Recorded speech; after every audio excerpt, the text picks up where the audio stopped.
Bonsoir et bienvenue à cette soirée de discussion sur le pouvoir en Palestine, qui est le numéro qui vient de sortir de Confluence Méditerranée. Et je vais vous dire deux mots me concernant et concernant mon attitude, ma réaction à ce numéro lorsqu'il a été proposé, avant de passer la parole à nos intervenants qui ensuite mèneront le gros du débat. Alors, premièrement, je dois m'excuser, vous dire que j'ai pas l'habitude de faire ce genre de choses à l'étranger, parce que en France et ailleurs, j'ai l'habitude plutôt de participer à des activités de solidarité ou des séances de l'ONU sur la question palestinienne, etc.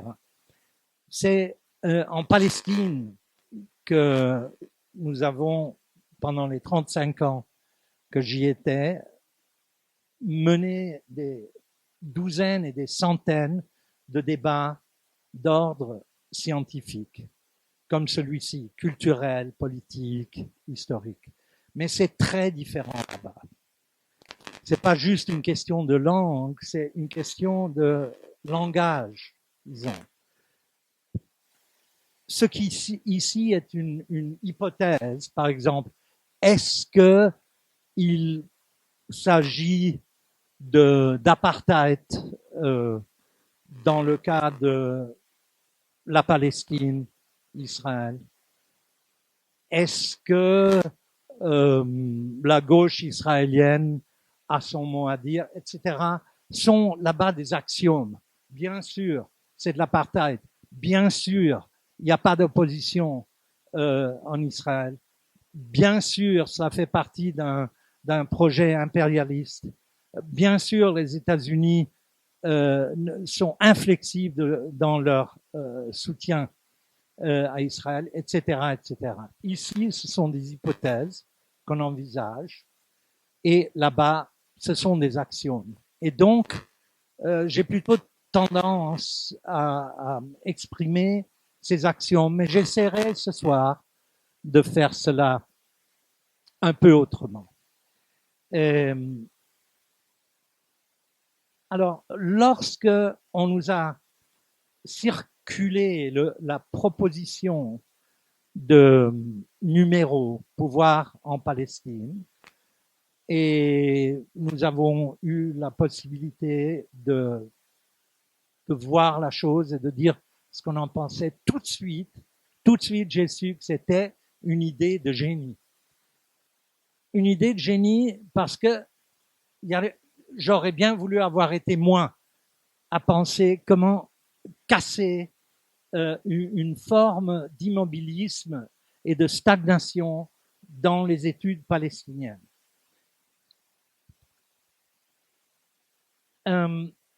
C'est parce que on avait, à mon avis, et je vais vous dire ce que nous avons fait dans un moment dans la revue, on avait l'habitude on était face à un phénomène unique de colonisation. Ça, c'est pas unique. Le 19e siècle, la colonisation se répand un peu partout dans le monde. Au 20e siècle, ça baisse peu à peu, brutalement, doucement, et ça disparaît. Donc, il y a une grande fenêtre, qui est la fenêtre du colonisateur, qui est ensuite grignotée par la petite fenêtre de l'indigène, qui prend de plus en plus d'importance, avec finalement la disparition de la fenêtre du colonisateur. Vous lisez Fanon, par exemple, durant toute la période et vous trouvez ça. Quitte à ce que par la suite, l'indigène se comporte comme l'ancien colonisateur, et ça on le voit dans les recherches du groupe d'études subalternes des Indiens, etc. Or, Israël, à mon avis, et qu'on me corrige par la suite,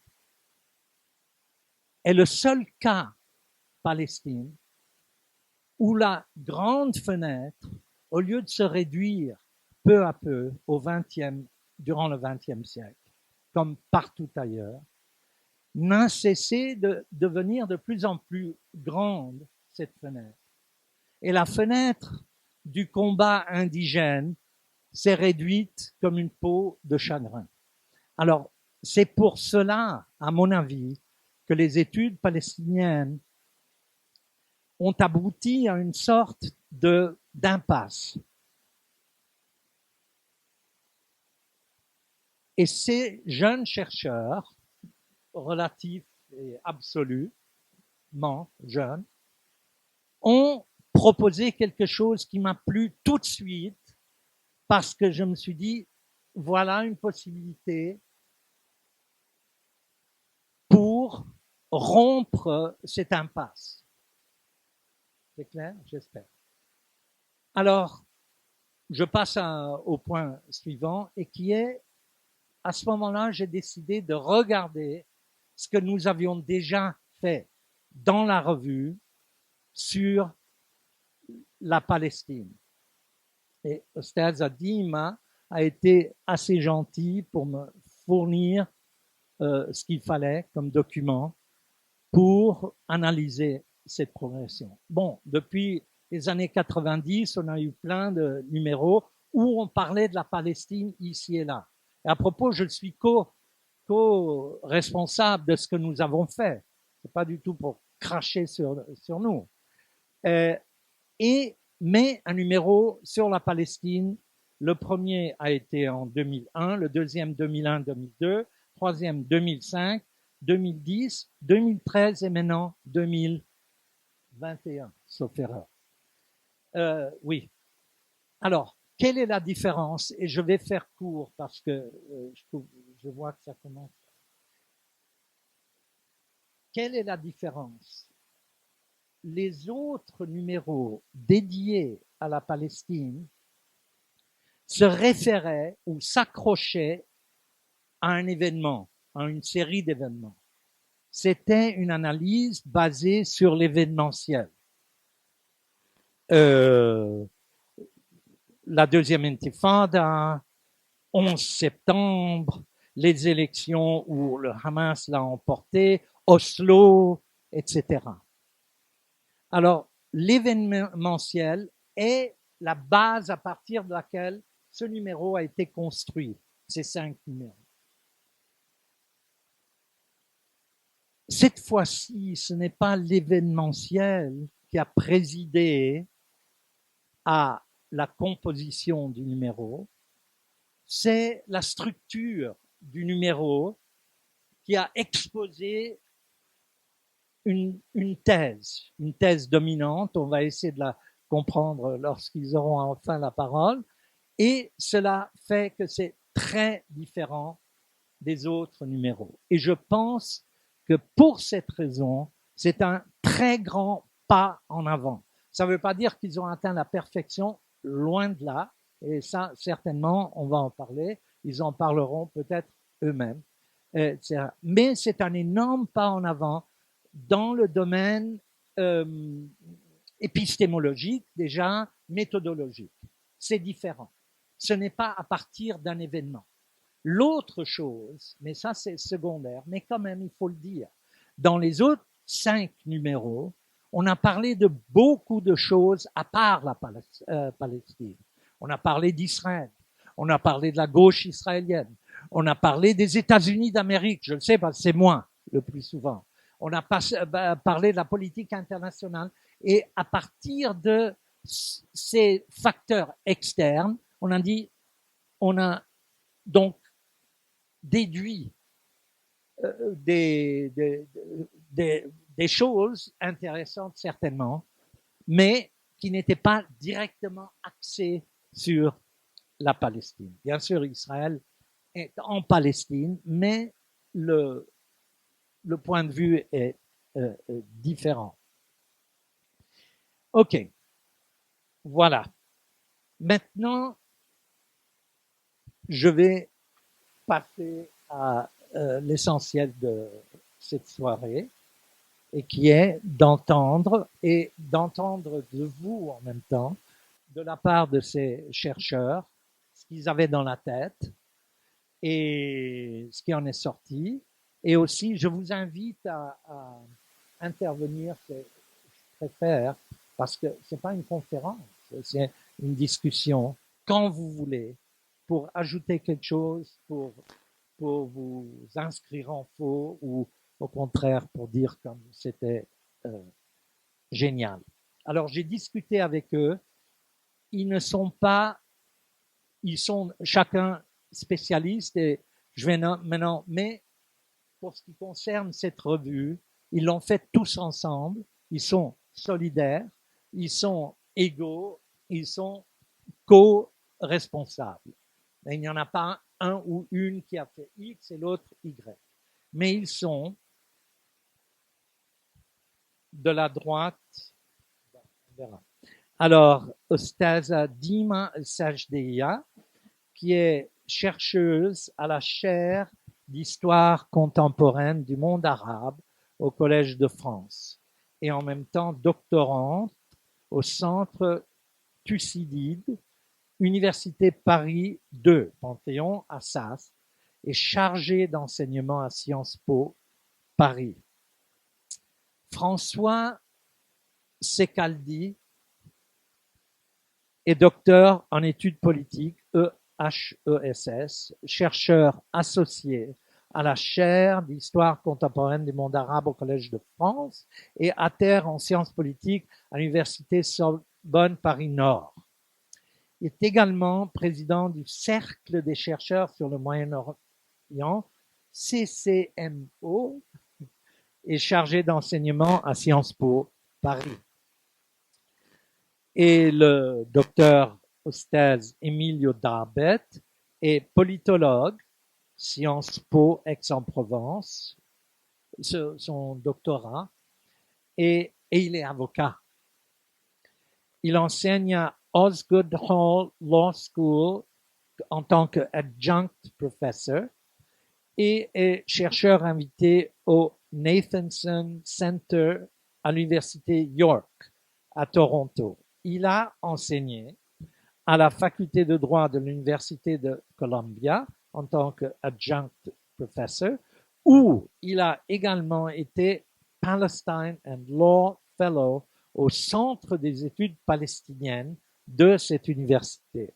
Il a par ailleurs enseigné plusieurs années à El-Quds Bard College à Jérusalem. Voilà, tout ça.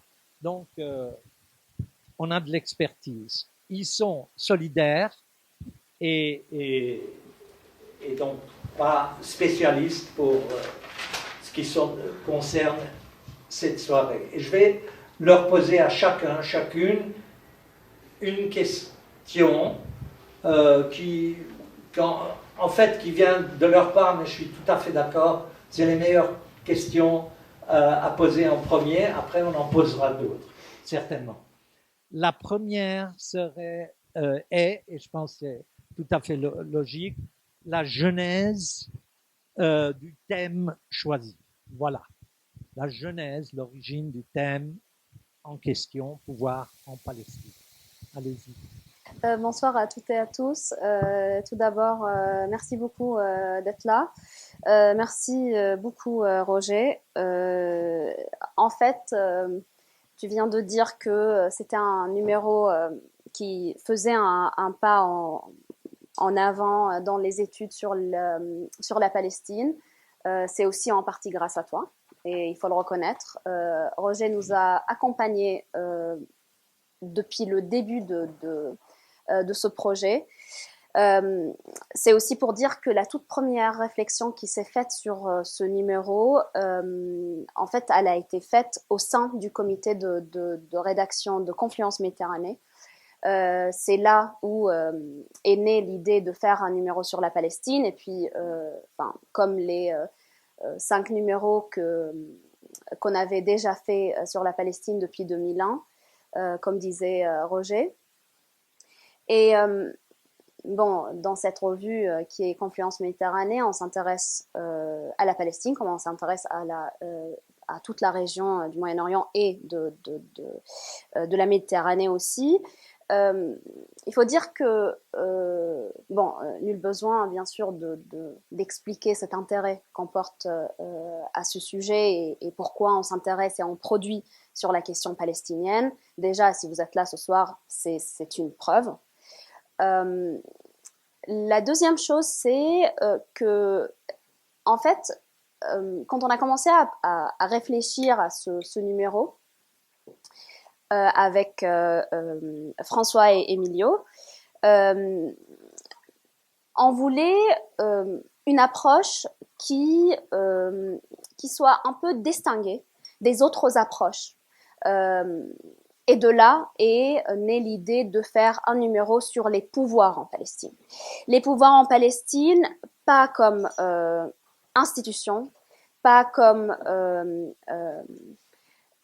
disons comme pouvoir figé, mais plutôt les mécanismes du pouvoir, d'essayer de voir les nouvelles dynamiques du pouvoir et ses sources, de voir comment en fait on arrive à comment le pouvoir s'exerce véritablement en Palestine. Et si on a choisi ce thème en particulier, pas un autre, c'est lié à la fois à des raisons, disons, conjoncturelles, quoique tout à fait révélatrices aussi de ce qui se passe en Palestine. Et en disant ça, je pense notamment aux derniers événements de mai dernier, c'est-à-dire on a vu qu'il y avait des déplacements de centres de pouvoir et de rapports de pouvoir et de force sur le terrain. Il y avait aussi d'autres raisons comme par exemple l'annulation des dernières élections qui étaient prévues en Palestine. Et on a vu que cette annulation des élections était quand même quelque chose qui disait beaucoup de ce qui se passait véritablement en Palestine et notamment de l'énorme fossé qui existe entre les Palestiniens et les dirigeants palestiniens. Et puis il y a un autre événement, c'était l'assassinat le 24 juin 2021 de Nizar Banat.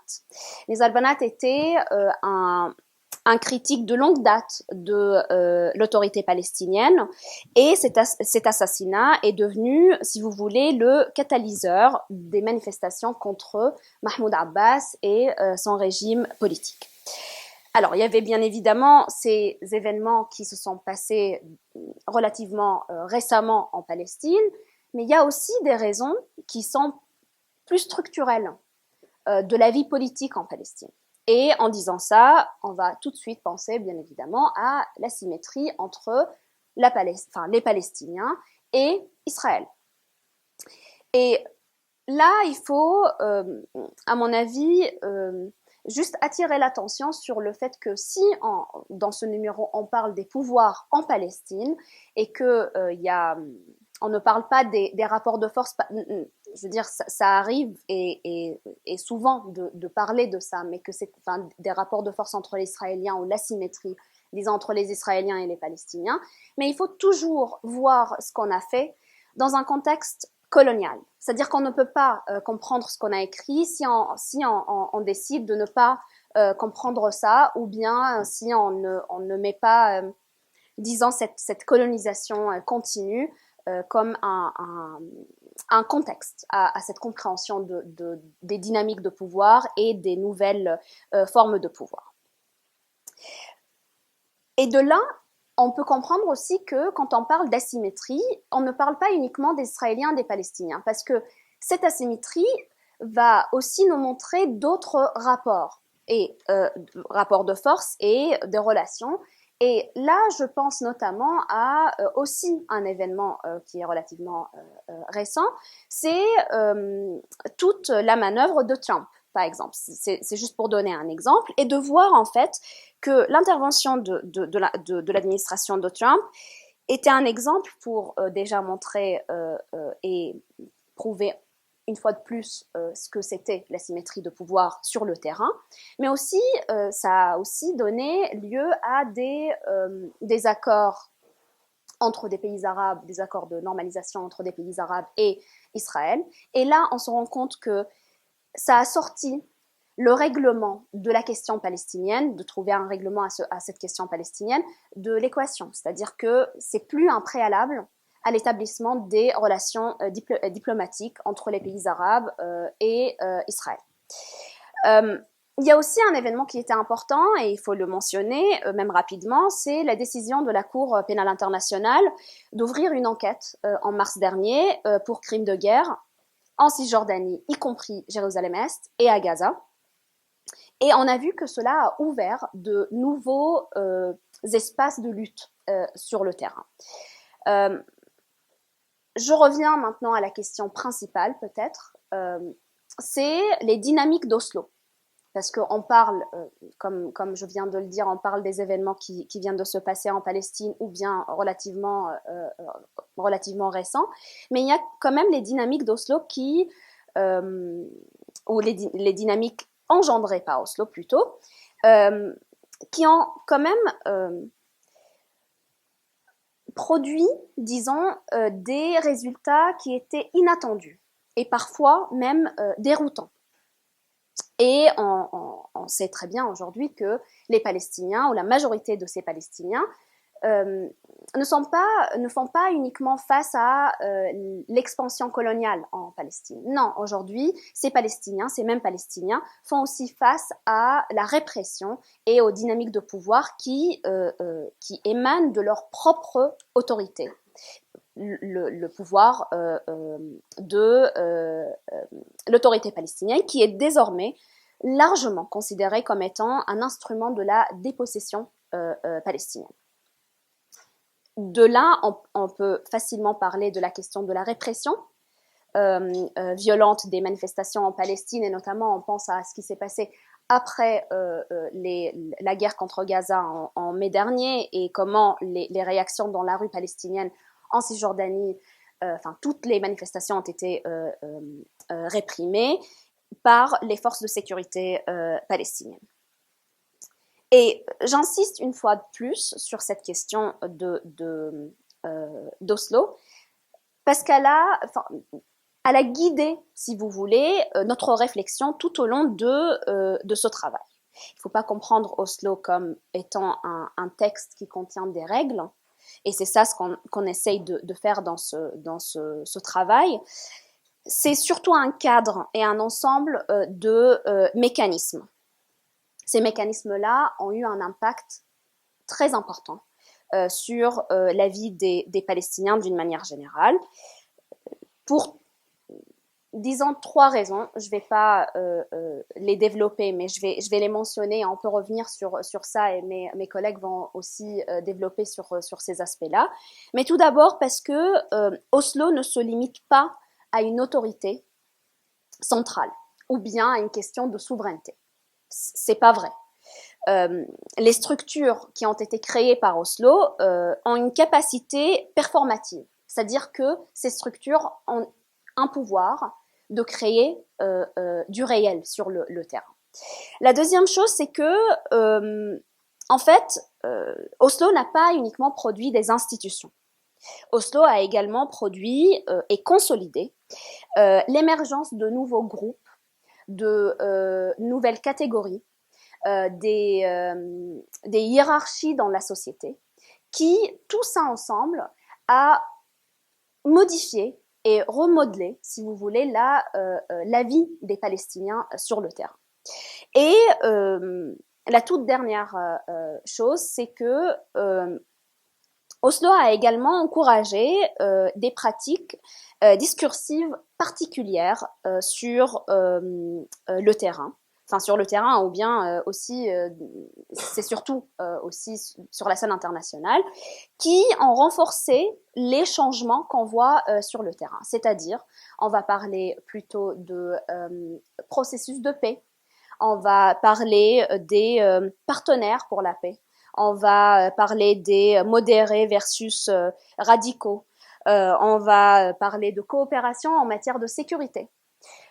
Toutes ces, tous ces termes-là ont créé quelque chose l'utilisation de ce langage du droit a en fait légitimé, a réifié ces transformations qu'on voit sur le terrain, que ce soit des transformations sociales ou politiques. Et je m'arrête là parce que sinon je serais trop longue. Est-ce que quelqu'un aurait une question? Oui, allez-y. J'avais une question concernant la coopération sécuritaire. Et je vais aller plus loin sur la stratégie de certains Palestiniens. Quel est l'objectif de cette coopération sécuritaire? Parce qu'il me semble qu'il y a des dirigeants palestiniens qui ont tout intérêt au statu quo, qui ont tout intérêt à ce qu'il y ait une violence acceptable. Bon, c'est subjectif ce que je dis. Mais en termes de stratégie pour l'avenir, parce que de mon point de vue, il y a un niveau de coopération sécuritaire qui est impressionnant. Donc ça permet de maintenir un calme acceptable, puisqu'on parle bien de conflits de basse intensité. Bon, j'aime pas ce vocabulaire, parce que pour les gens qui le vivent, je suis pas sûr que ce soit de la basse intensité. Voilà ma question. Voilà. Et c'était peut-être, c'est de ma faute, donc j'assume pleinement. Il vaut mieux qu'on laisse le cours du discours, disons, se compléter. On a pris note de votre question qui est tout à fait à sa place et ils aimeraient bien continuer. Moi aussi, j'avais des remarques, je les garde pour plus tard. La deuxième question à laquelle ils aimeraient bien répondre, solidaire, est pourquoi est-ce que cette analyse a été faite sous un angle Foucaultien, c'est-à-dire dans l'esprit de Michel Foucault. Et si vous voulez bien répondre. Merci, Roger. Je vous demande de m'excuser. Je vais juste très très vite faire quelques remerciements à Confluence déjà pour nous avoir permis d'être en charge de ce numéro qui a donné cette chance de parler de ce qu'on appelle de formes de pouvoir nouveau et donc de montrer des recherches aussi nouvelles. Je voudrais aussi remercier personnellement Dima et François pour leur confiance de m'avoir invité à participer. Et ça a été une expérience vraiment extraordinaire. Bien sûr à Roger Hickok, parce qu'il a été vraiment un compagnon de route extraordinaire qui répondait à la seconde près, qui a facilité énormément la tâche. Et vous remerciez vous, surtout, d'être là et de faire vivre ce numéro, parce que c'est à travers ces conversations que ça vit. Alors, je vous demande de m'excuser à nouveau, parce que je vais m'appuyer lourdement sur mes notes. Ça fait un bon moment que je n'explique pas mon travail ou notre travail en français, donc ça sera plus facile. Peut-être pour résumer, je dirais que on voulait aller à l'encontre d'une idée très répandue, mais je dirais trompeuse, qui est l'idée qui consiste à dire Oslo est mort. Ça fait faillite, ça n'a servi à rien. Effectivement, si on juge Oslo par ses promesses, paix, solution à 2 États, etc., oui, ça fait faillite. Mais ça marche, ce raisonnement marche juste seulement si on croit qu'effectivement l'objectif d'Oslo était la paix. Moi, j'ai l'impression, après ces 27 ans, qu'en fait, c'était jamais la terre en échange de paix, mais plutôt les Israéliens qui voulaient la terre et la paix. Et c'est ça qu'on voit aujourd'hui. Donc, notre pari était de montrer qu'Oslo n'est pas mort, qu'en fait, on est au milieu d'Oslo, les Palestiniens surtout. On voulait explorer comment Oslo a été capable de reproduire et même consolider un présent colonial, présent, passé, en nous montrant qu'en fait le passé est présent.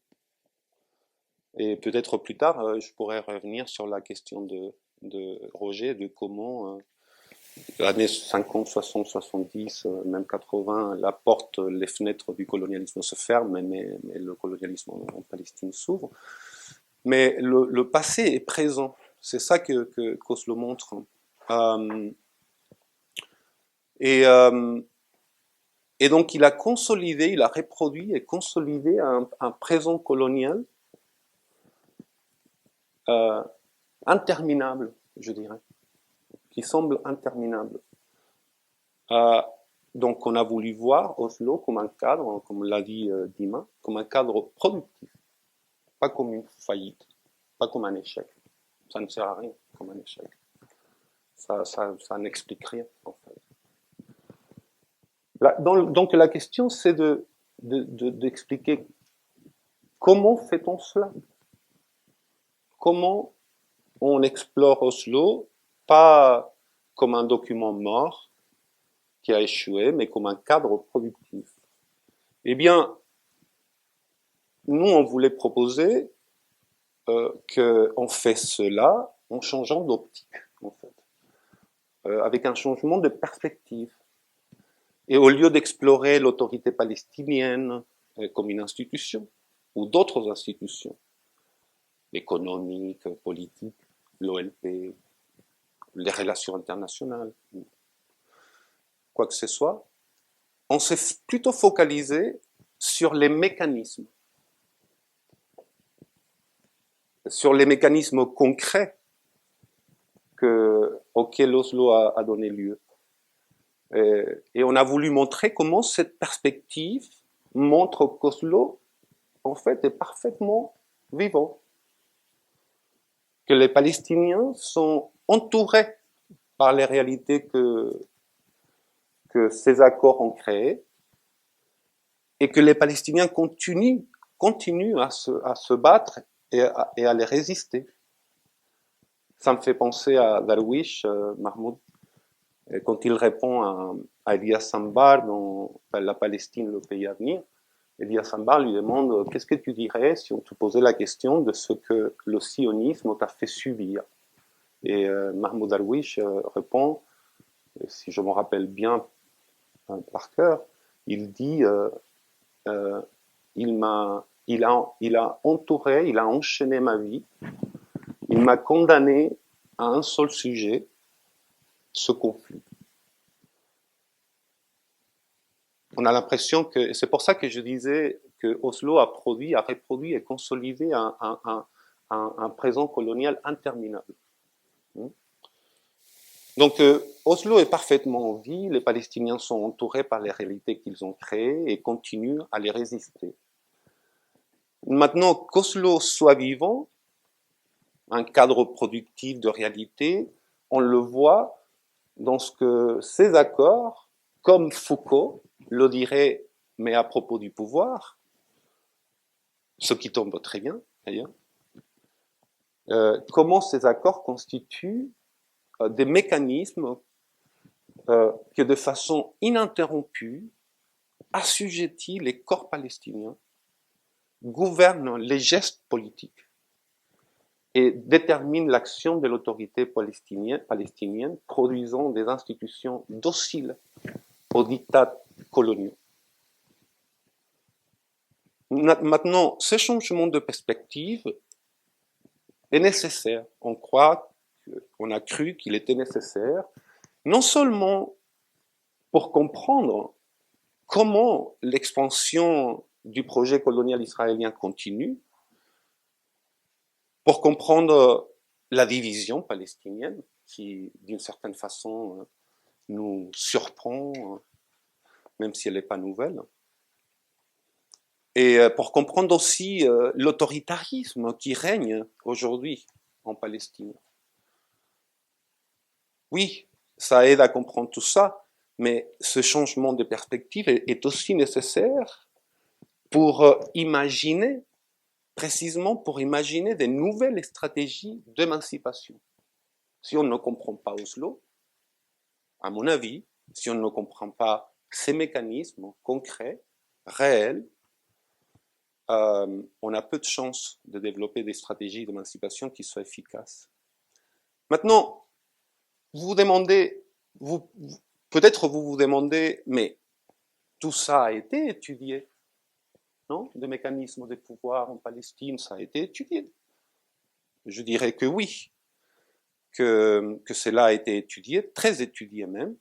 Mais la différence, c'est que ça a toujours, ou jusqu'ici, je crois, ça a été étudié en mettant l'accent sur l'autorité, sur les partis politiques, sur les institutions économiques, sur les relations internationales, comme l'expliquait Roger, et toujours selon des concepts clés, comme par exemple le concept d'état des droits, de séparation de pouvoir, de souveraineté et l'opposition surtout entre démocratie et autoritarisme.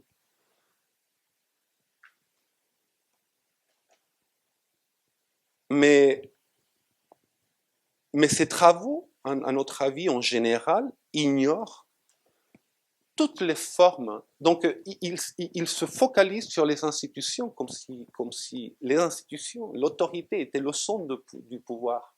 Mais depuis Foucault, on sait que le pouvoir s'exerce aussi de formes non souveraines. Et par des mécanismes qui ne sont pas centralisés, comme on le croyait dans les mains d'un président ou d'un dictateur, etc. Mais à travers des mécanismes qui sont complexes. Ces travaux en général, je dirais, ont ignoré des formes de pouvoir discursif, des formes nouvelles de dépossession et de subjectivation qui sont bien sûr plus diffuses, moins visibles peut-être, mais également concrètes, pas moins réelles. Maintenant, cette domination de ce concept de séparation de pouvoir, de autoritarisme versus démocratie, dans la recherche sur la Palestine, est due sûrement à la dominance d'un discours très particulier. Je dirais c'est la théorie libérale du pouvoir. Qui voit cette théorie libérale, qui voit dans les institutions précisément, et pas ailleurs, le centre, les sources, ou la source du pouvoir, qui est censé donner expression à une sorte de contrat politique entre des individus libres. Bon, vous comprenez bien que ça ne sert pas à décrire la Palestine. Non ? Et donc, effectivement, tout de suite, on peut identifier deux limitations de cette théorie libérale qui la rendent,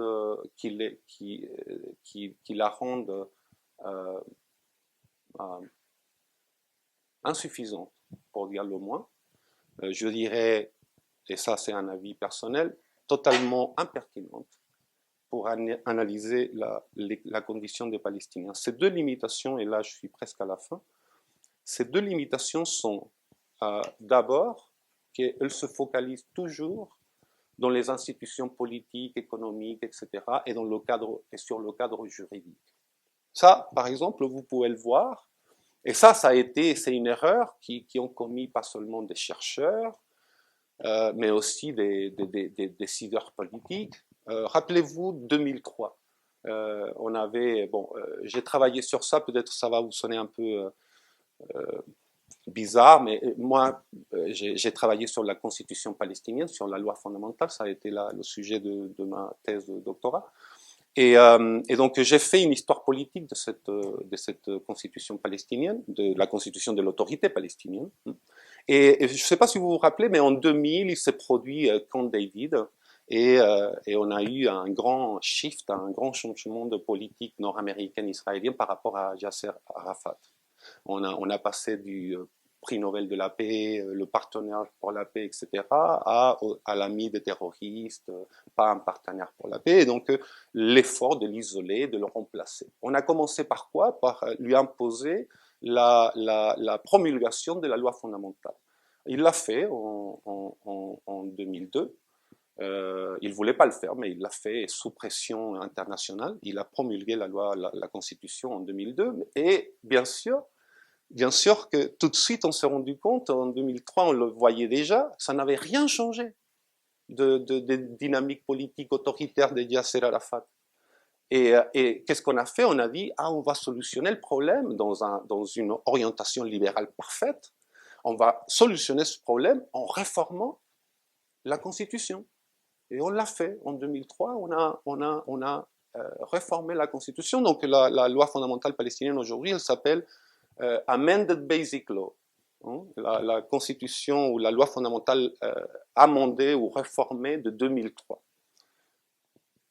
Oui, on a suivi les conseils des décideurs ou des experts dominés par cette théorie libérale. On a cru que le pouvoir dépendait des institutions et que du dessein des institutions. On a changé les institutions et la réalité, elle n'a pas changé.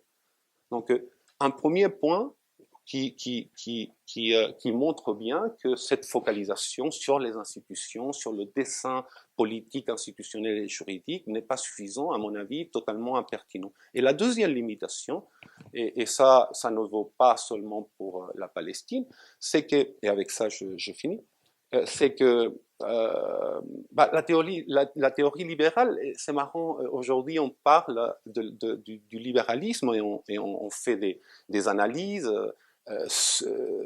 à travers la grille libérale, et sans jamais en fait rappeler les gens que la théorie libérale n'est pas une théorie descriptive du pouvoir.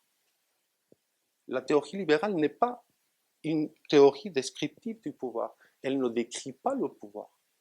Elle l'évalue.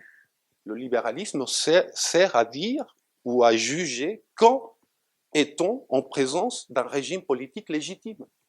Un régime politique légitime, selon le libéralisme, est un régime qui respecte les droits de l'homme, qui respecte la séparation du pouvoir, etc. Donc c'est une théorie normative et non pas descriptive. Donc pourquoi on emploierait la théorie libérale pour décrire le pouvoir en Palestine? Ça sert à l'évaluer, bien sûr. Mais pas à le décrire. Donc la théorie libérale ne décrit pas comment le pouvoir naît, ou l'origine du pouvoir, et comment il est exercé. Et c'est exactement ce qu'on voulait faire. On ne voulait pas dire si la Palestine était démocratique ou autoritaire, parce que cette question, surtout sous un contexte colonial, pour moi n'a pas beaucoup d'importance. On voulait plutôt décrire, montrer comment le pouvoir est originé et comment il est exercé. Et donc pour ça, on a proposé une vision alternative, et c'est de ça, je crois, que François va nous parler, non, de cette vision alternative. Merci. Bon, merci. Et maintenant, oui, effectivement, la troisième question à laquelle il voudrait bien répondre est la suivante. Que nous enseignent les contributions de ce numéro, ce qui a été de fait produit dans ce numéro? Et je leur demande de répondre. Je ne vais pas renouveler les remerciements, mais évidemment, je m'y associe. Ce que je vais dire, alors c'est un peu un délicat exercice de parler après mes collègues, et vous verrez qu'un certain nombre d'éléments ont déjà été dits, mais je vais tout de même essayer de peut-être le reformuler d'une autre manière, de telle sorte que ce numéro, que vous compreniez en tout cas les enseignements de ce numéro, ou ceux qu'on considère comme des enseignements. Un bref aperçu, disons. Le premier des enseignements, Dima l'a dit, Emilio l'a dit également, le premier des enseignements, c'est de considérer qu'Oslo est un cadre politique productif. Oslo, il faut considérer qu'Oslo a créé une réalité politique qui ne met pas fin à l'occupation, mais qui a plutôt tendance à la réarticuler, pas qui a eu tendance, qui l'a réarticulée, qui change les modalités d'exercice de l'occupation.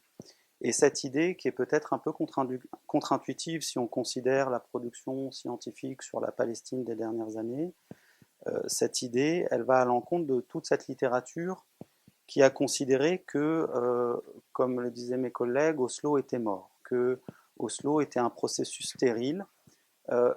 Toute cette idée, elle est fondée sur celle selon laquelle Oslo aurait pu aboutir à quelque chose. D'accord ? C'est l'idée, c'est le postulat fondamental qui justifie qu'on se demande si Oslo a abouti ou non. Or, ce que nous avons cherché à montrer, et ce que les contributions, je crois, ont montré, c'est précisément l'inverse. Oslo, ce n'est pas un processus qui n'a pas d'effet, c'est un processus performatif qui a créé une nouvelle réalité et des nouvelles, des nouvelles modalités de coercition et de suggestion. Ça, ce serait, disons, le premier des enseignements. L'autre enseignement des contributions de ce numéro, c'est que le pouvoir et la résistance à la domination politique, en Palestine et ailleurs, ne sont jamais confinés aux élites. Elles ne sont jamais confinées aux institutions, elles ne sont jamais confinées aux élections, enfin à toutes ces questions qu'Emilio a évoquées et qui relèvent un peu de la théorie classique de la science politique. Mais davantage que le pouvoir et la résistance sont mis en œuvre aussi à travers d'autres formes. Et ces nouvelles formes, elles s'observent, donc pas uniquement dans les institutions, mais elles s'observent également dans la formation des identités. Donc c'est le sens qu'il faut donner notamment aux contributions de Escher et Nadim Khouri dans ce numéro. Elles s'observent également dans l'usage du droit international. Là, je pense évidemment aux contributions de Raymond Thiedrez et Johan Deas. Elles s'observent dans les nouvelles formes de dépossession coloniale, avec l'article d'El Amara et de ses collègues sur la communauté bédouine de Jérusalem-Est, sur les infrastructures publiques. Elles s'observent dans les modalités d'action des partis politiques, etc. Et aussi sur les nouvelles formes de mobilisation populaire. Donc là, je pense évidemment à Stamatopoulou, à Nicolas Dotte-Pouillard, qui ont tous écrit dans ce numéro, à Saverio Leopardi et à Antoine Garot. L'idée était donc d'étudier le pouvoir, comme l'a dit Emilio, à travers ses formes non souveraines. Et de ce point de vue, les contributions ont montré que, en Palestine comme ailleurs, les individus ne sont pas les objets du pouvoir, mais ce sont aussi, et peut-être surtout, ce sont ces relais. Et au fond, la question, elle n'est pas de savoir qui a le pouvoir et comment les individus l'exercent, mais la question, elle est plutôt de comprendre les mécanismes qui permettent à ces pouvoirs de se créer et de se renforcer.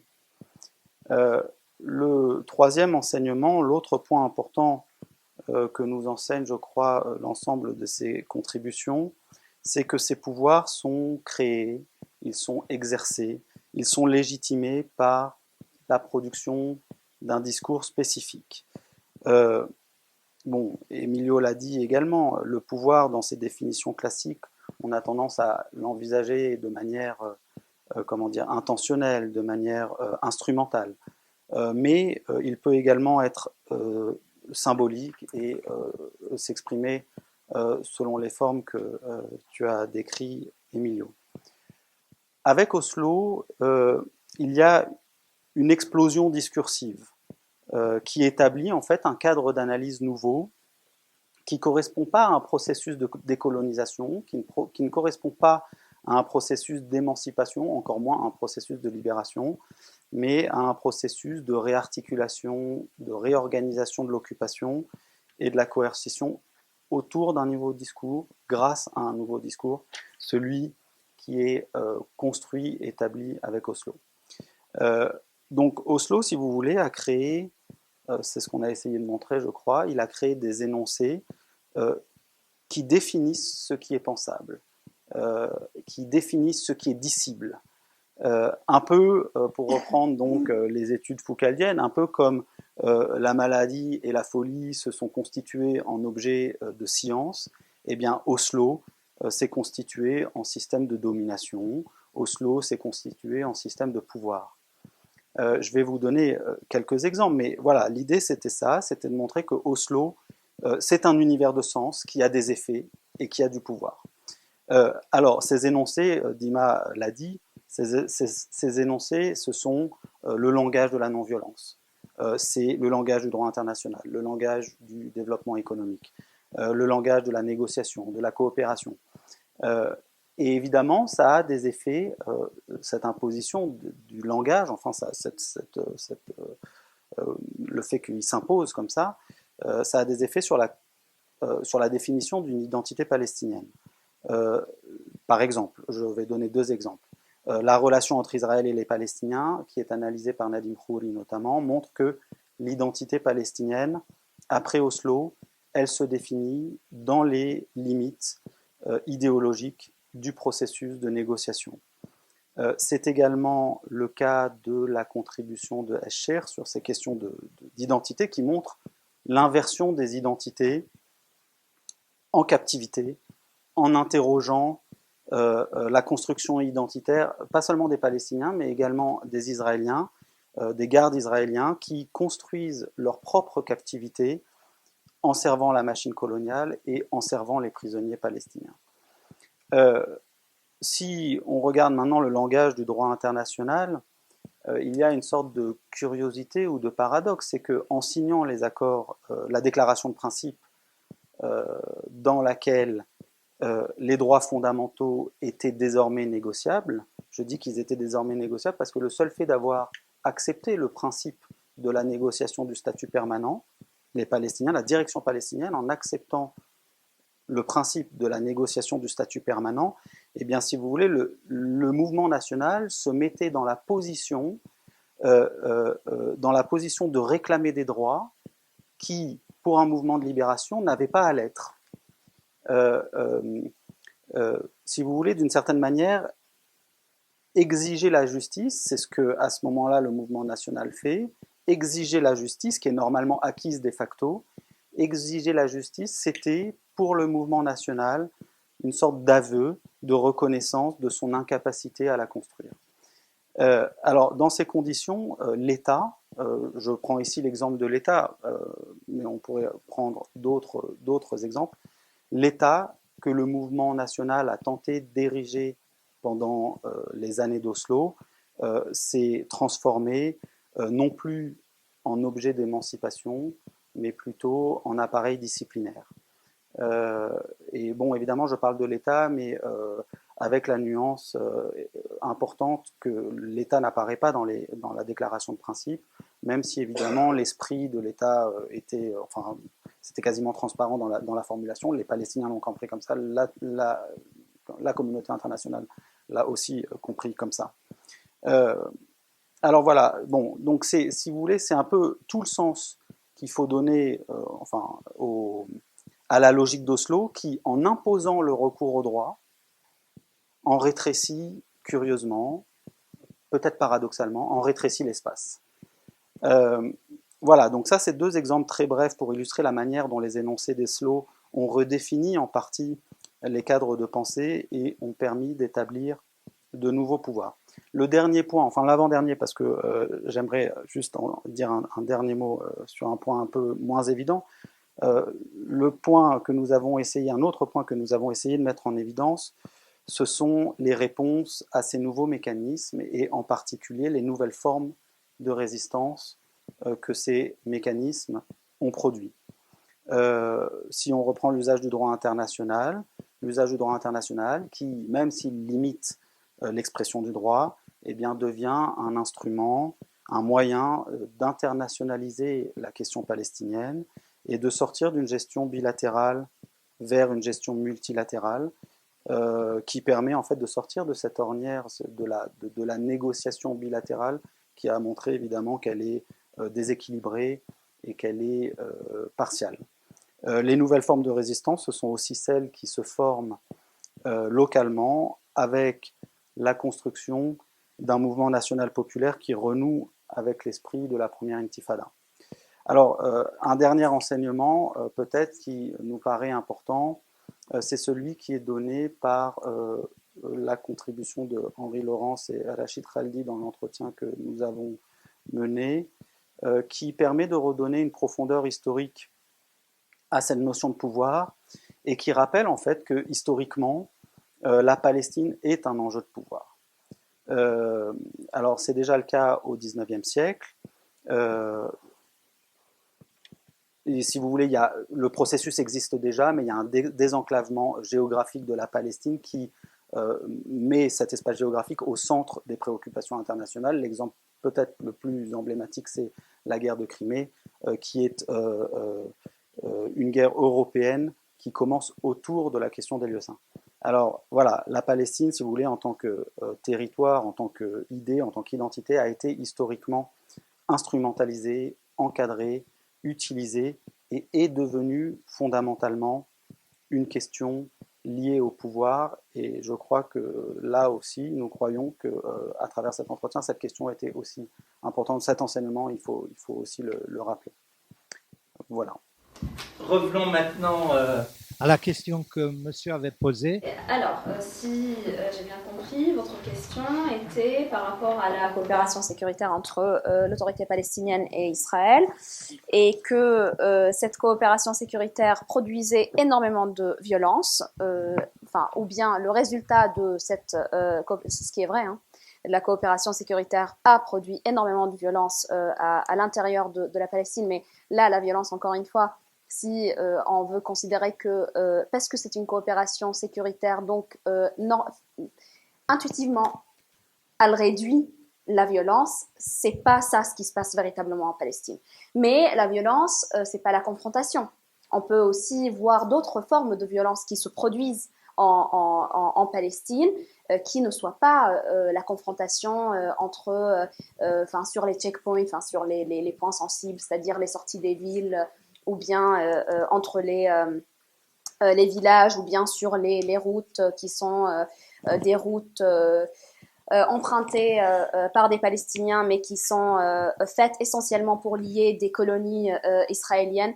Tout ça, c'est pas uniquement ça la violence qui est produite en Palestine. La violence qui est produite en Palestine dépasse cette catégorie. La violence qui est, disons, qu'on peut considérer comme un résultat de la coopération sécuritaire, c'est les arrestations. La violence qu'on peut aussi considérer comme un résultat de la coopération sécuritaire, c'est de ne plus jamais avoir de liberté à l'intérieur des territoires palestiniens. Et là, c'est-à-dire qu'on ne parle même pas ou bien pas uniquement des Israéliens. On parle de ce qui se limite à l'intérieur des territoires palestiniens. Et encore, il faut vraiment prendre vraiment des précautions en parlant des territoires palestiniens, parce que c'est pas hermétique et ça ne veut pas dire, si on est en territoire palestinien, qu'il n'y a pas d'intervention israélienne, loin de là. Alors, à quoi elle sert, cette coopération sécuritaire? Elle sert principalement à la sous-traitance sécuritaire, ça, c'est la première chose à laquelle il faut penser, c'est-à-dire que cette coopération sécuritaire permet à Israël d'assurer un minimum, un peu plus qu'un minimum sécuritaire dans les territoires palestiniens, assuré par l'autorité palestinienne, c'est-à-dire des arrestations qu'Israël n'aurait pas à faire, parce que ça sera déjà fait, et des contrôles des manifestations pour que ça que ça déborde pas. C'est ce genre de choses, c'est à ça que ça sert la coopération sécuritaire. Du côté palestinien, vous avez mentionné les dirigeants qui en profitent. Et là, il faut renvoyer un peu pas uniquement à la question de la coopération sécuritaire, mais un peu plus généralement à la légitimité même de l'autorité palestinienne et pourquoi l'autorité palestinienne est toujours là et quels sont les mécanismes justement, quels sont les mécanismes qui permettent à cette autorité de se maintenir en territoire palestinien malgré un manque de confiance, de légitimité, de légitimation même, ne serait-ce que par des élections, ce que je disais au tout début par rapport aux dernières élections qui n'ont pas eu lieu finalement, qui étaient censées être les premières en 15 ans. Donc toutes ces questions-là, que ce soit la coopération sécuritaire ou parce que vous avez parlé d'une stratégie.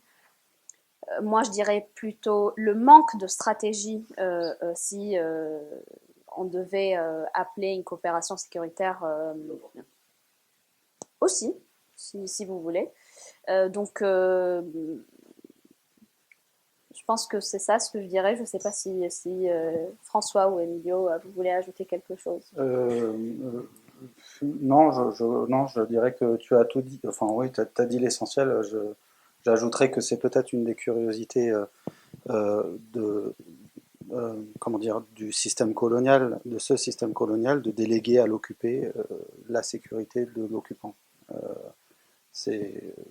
Et peut-être ce qui peut aider dans nos numéros, c'est précisément l'idée que là encore, la direction palestinienne, bon gré mal gré, se conforme à un discours, celui de la non-violence, dont on attend évidemment des acteurs internationaux qu'ils se conforment à des attitudes. Voilà. Donc il y a une sorte de surenchère, de zèle en fait, à se conformer à ces règles qui mènent à cette curiosité, sinon cette absurdité, de garantir la sécurité, de déléguer à l'occupé ou de garantir la sécurité de l'occupant, alors même que la leur n'est pas assurée par ailleurs. Je peux juste un petit mot, en fait, si vous voulez, pour résumer la question de la coopération de sécurité, moi je dirais que ce qu'elle a produit, en fait, c'est que les Palestiniens aujourd'hui vivent sous un double état d'exception. Un état d'exception colonial qui est imposé par Israël et qui est là depuis 1948, même avant. 47, et un état d'exception interne aux Palestiniens et qui a été concrètement déclaré en 2007. La constitution palestinienne, qui était l'objet de tous mes amours, a été suspendue en 2007, et on a déclaré un état d'exception. Et c'est à travers la coopération sécuritaire qu'on matérialise en fait cet état d'exception interne. Voilà. Donc, oui, une petite question. Parce que le rapport au droit, qui est super important, parce que, vous savez, j'entends souvent les gens dire, mais ça c'est illégal, c'est hors la loi, c'est contre la loi, c'est contre tous les principes légaux, etc. La complexité de la situation palestinienne aujourd'hui, c'est que la violence, en vérité, elle ne s'exerce plus contre la loi ou en dehors de la loi, mais en fait à travers la loi. Vous voyez ? Et c'est ce que je voulais montrer aussi. Je fais un peu de pub à mon propre article qui parle de l'autorité palestinienne et des accords d'Oslo et comment faire devenir des anciens guerriers de la liberté dans des administrateurs dociles d'un système colonial. Et ce qui est important, vous voyez, c'est pas que on se limite à dire que l'autorité palestinienne sert en fait l'occupation au lieu de la combattre. On ne se limite pas à ça, mais on montre les mécanismes. Comment ça se fait? Voilà, merci. Voilà. Je voudrais d'abord dire une chose, c'est que ce qu'ils font, ce qu'ils essayent de faire, ce qu'ils réussissent en partie à faire, correspond parfaitement à ce qui se passe aujourd'hui dans une université, celle que je connais, en Palestine. C'est l'université de Birzeit. Nous avons depuis 10 ans un programme de doctorat en sciences sociales et il y a une vingtaine d'étudiants brillants, merveilleux, positifs et intrépides qui sont dans ce programme. Il y en a qui ont terminé, d'autres qui sont en voie de terminer. Pendant qu'ils font le doctorat, ils font des choses à côté de nature militante, journalistique, historien, etc.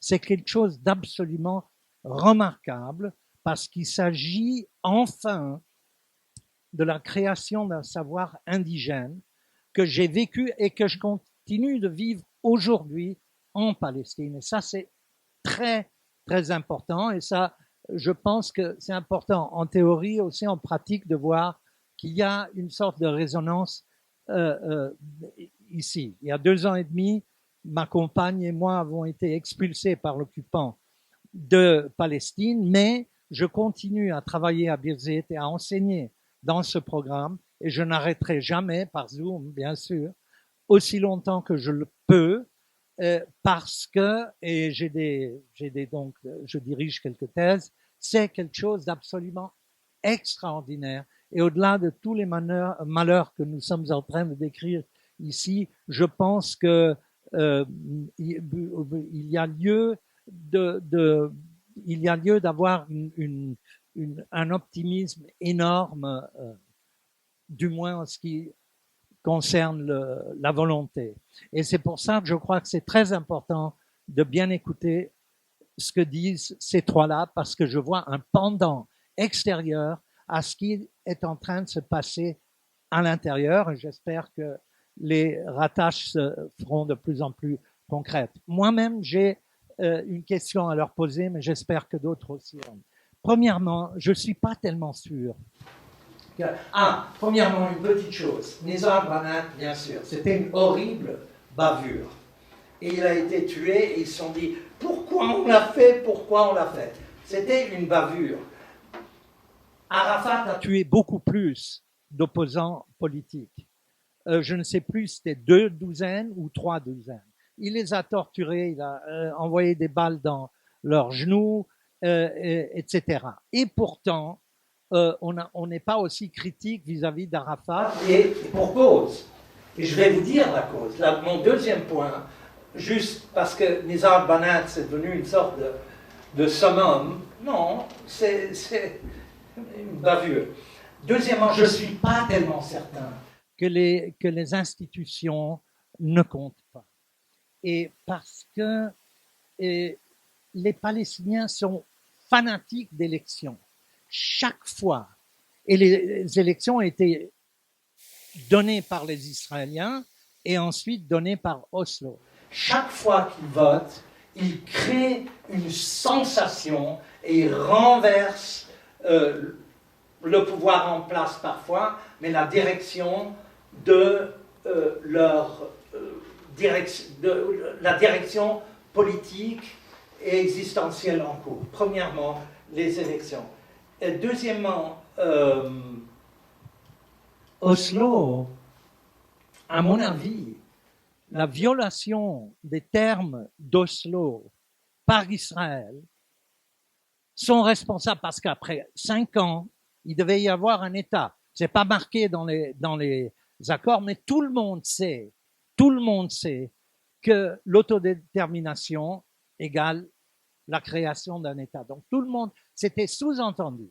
Maintenant, que Rabin l'ait dit ou pas, tout le monde était d'accord. Ils l'ont pas fait. Et ils ont prouvé qu'ils n'allaient pas le faire, justement, par Camp David. Voilà les relations internationales. Et la deuxième intifada était absolument, et mon fils que voici, il est là pour en témoigner, était absolument essentielle. Et c'est le résultat du refus d'Israël de faire ce qui était explicitement, implicitement dans les accords d'Oslo. Je ne dis pas que c'était génial ce qu'on leur offrait, mais c'était un État et une résolution du problème. Etc. Donc, les institutions peuvent compter, et ça pour moi c'est un autre exemple où Oslo a produit quelque chose, parce que la deuxième intifada, si elle n'existait pas, il faudrait l'inventer. C'est absolument essentiel. Donc voilà, je voulais ajouter ça. Bien sûr, l'autoritarisme aujourd'hui était déjà présent sous Arafat. Il y aurait beaucoup d'autres choses à dire. Je suis certain que d'autres que vous voulez. Est-ce qu'il y a d'autres questions? Est-ce qu'on doit arrêter maintenant? Non. Ok. Je vous en prie. Oui, bonjour et merci au panel des exposés vraiment très intéressants. Moi, je voudrais, à propos des accords d'Oslo, rendre un hommage malheureusement posthume au grand Edouard Saïd, qui, moins d'un mois après la conclusion des accords d'Oslo, a publié avec un ancien maire juif de Jérusalem, dont j'oublie toujours le nom malheureusement, un article commun dans la page op-ed des éditoriaux du New York Times, un article disant « Tout le monde est en train de se réjouir de ces accords, de les applaudir. Nous avons lu ces accords, attentivement, crayon en main, et nous sommes parvenus tous les deux à la conclusion que cet accord ne peut avoir pour effet que de mettre en place un système par lequel les Palestiniens assureraient eux-mêmes la perpétuation de leur colonisation par Israël. » Point. Tout était déjà dit à moins d'un mois après la publication des accords, pour ceux qui voulaient vraiment lire le texte et le lire. C'était pas un politologue, un historien. Non, mais il fallait. C'est formidable. Il fallait pas être un politologue pour se rendre compte de ça. En fait, Saïd, bon, permettez-moi la caricature. Il a fait pas juste que ça. Mais je dirais, Saïd, il a fait quoi? Il a lu les journaux. Il a lu les journaux. En fait, dans les journaux israéliens à l'époque, il y a Rabin qui explique à la Knesset pourquoi il a signé Oslo. Et il l'avait déjà dit, 93. Après la signature, après la déclaration de principe, il dit « J'ai signé Oslo parce qu'avec Oslo, les Palestiniens vont faire notre sale boulot. Et ils vont le faire mieux que nous, parce qu'ils n'auront pas des cours suprêmes, pas des NGO des droits de l'homme, pas de contestation, etc. » Dans la mentalité orientaliste des Israéliens vis-à-vis des Palestiniens. Donc, effectivement... Et la réponse d'Arafat a été d'interdire la vente des ouvrages. Oui, bien sûr, oui. c'était autoritaire comme tout. Oui, c'est extraordinaire. Mais il faut savoir que la plupart des gens ne pensaient pas comme ça. Oui, je vous en prie. Giovanna.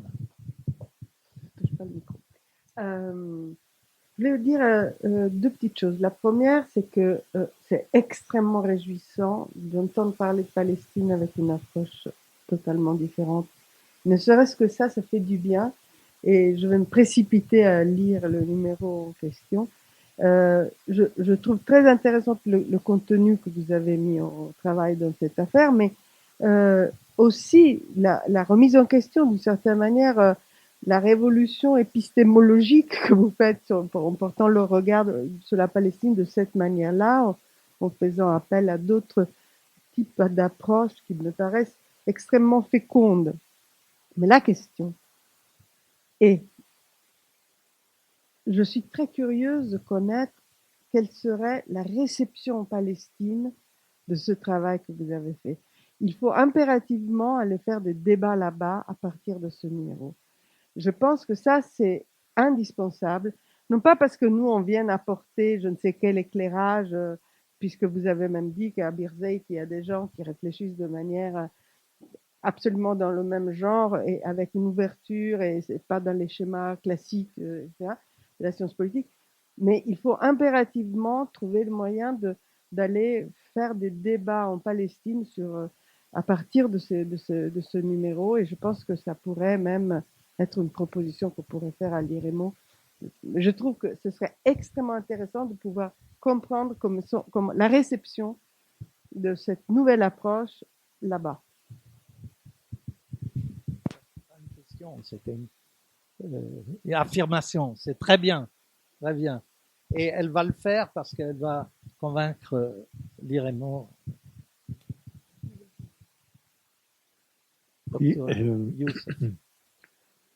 Bon, monsieur m'a volé ma première réaction sur Edouard Saïd. Effectivement, j'avais été très perturbé en 93 de voir à quel point Edouard Saïd, que j'admirais pour l'orientalisme, était aussi un grand visionnaire. Donc, malheureusement, je n'ai pas le privilège de ce commentaire. En revanche, je voulais poser une question.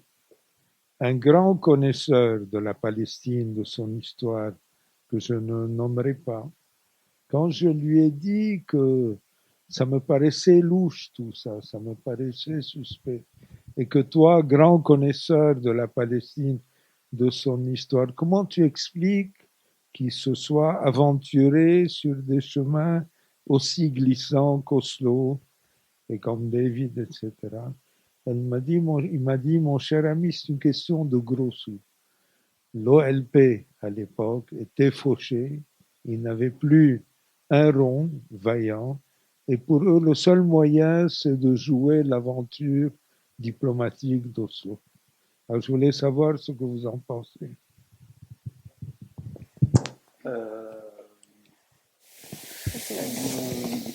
Bon, il y a beaucoup de raisons qui expliquent que la direction palestinienne s'engage dans la négociation en 93. La première raison, c'est effectivement la crise économique après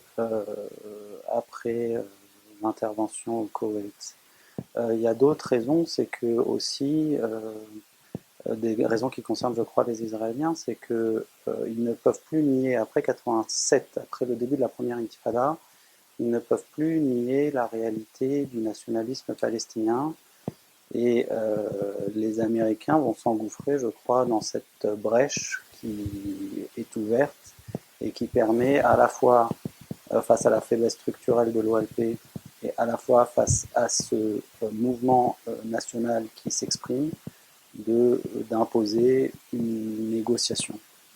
Donc je crois qu'il faut le voir à la fois du côté palestinien, mais aussi du côté israélien. Il y a une convergence de facteurs qui font que la négociation est rendue possible. Elle n'est pas moins asymétrique pour autant, mais elle est rendue possible. Il y a d'autres... Oui, elle est aussi rendue possible tout simplement parce que elle n'est pas... Il faut quand même le rappeler que c'est une négociation secrète qui concerne une poignée de proches d'Arafat. Toute la négociation secrète d'Oslo se fait avec une poignée de négociateurs dont l'intérêt à négocier cet accord en particulier a été questionné. Comment avoir réussi, enfin, pourquoi avoir autant cédé sur les principes fondamentaux? Qu'est-ce qui explique qu'ils aient renoncé à négocier la question ou à mettre à l'ordre du jour la question des réfugiés, à avoir accepté cette négociation intérimaire qui finalement ne promettait rien? Ça, c'est vrai que, vous l'avez dit, Saïd l'avait vu, c'est le critique le plus acerbe d'Oslo, le plus virulent, et en même temps, c'est pas le seul, mais ils sont quand même pas nombreux à avoir vu les failles de cette négociation. Voilà, en quelques mots. Moi, je pense que pour comprendre ce changement, disons, d'orientation politique, il ne faut pas s'en tenir à ce qui s'est passé pendant la guerre du Golfe, et il faut remonter un peu plus loin dans l'histoire et comprendre les articulations et la compréhension de ce qui se passait du point de vue d'Arafat, ce qui se passait sur la scène régionale arabe, notamment ce qui se passait avec l'Égypte et ce qui se passait avec la Jordanie. Ça, disons que c'est une compréhension qui doit être faite dans un ancrage historique et un changement des objectifs du mouvement national. C'est-à-dire que il faut reconnaître aussi, il faut savoir reconnaître qu'avant Oslo, il y a eu un renoncement aussi à beaucoup de principes, avant même d'aller vers une signature d'un accord avec les Israéliens. Il y avait un décalage entre les raisons pour lesquelles l'OLP a été créé et comment l'OLP arrive à signer des accords avec les Israéliens. Et ça se comprend sur deux niveaux d'analyse. Le premier concerne bien évidemment la guerre, la défaite de 67 et tout ce qui s'est passé après, c'est-à-dire tout ce qu'on a vu comme changement d'orientation aussi de la politique arabe, parce que Arafat n'a jamais été seul, disons, on ne peut pas le dissocier du contexte régional, c'est-à-dire le changement de comment les autres pays arabes voyaient la question palestinienne, la libération de la Palestine, comment on a arrêté de parler de libération de la Palestine et comment on s'est orienté vers des accords, disons, avant d'arriver aux accords, il y avait aussi des dynamiques de guerre pour pouvoir bouger un peu les lignes, notamment 73 et ce qu'a fait Sadat à l'époque. Et puis comment l'Égypte va aller vers ses intérêts, ses propres intérêts pour signer un accord un traité de paix avec Israël.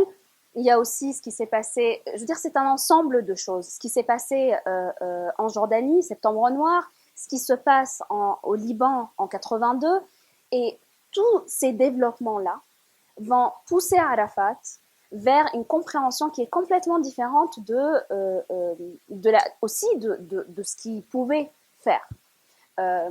C'est-à-dire qu'on va voir que dès la sortie de Beyrouth, il va commencer à s'orienter vers un règlement avec les Israéliens. Bon, ça vient pas tout de suite, bien évidemment. Il y a plein de choses qui se passent dans les années 80, notamment ce rapprochement avec la Jordanie, cette réconciliation avec la Jordanie. Et puis après, on va et les pressions égyptiennes pour régler la question sur des bases complètement pacifiques.